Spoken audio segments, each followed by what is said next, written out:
فکر می‌کنیم بافندگی فقط برای حرفه‌ایاست؟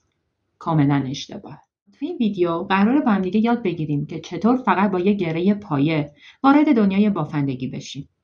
یه گره پایه مثل یه کلیدیه که هر تازه کاری باید اونو بلد باشه. همه چیز از همین گره ساده شروع میشه. یادتون باشه اگر این مرحله رو خیلی خوب یاد بگیرین باقی مسیر خیلی راحت تر میشه. به تکنیکش دقت کنین.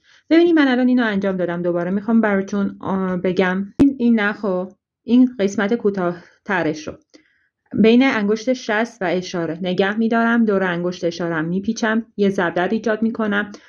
با ضربدری که انجام میشه یه حلقه دور انگشت اشارم ایجاد میشه.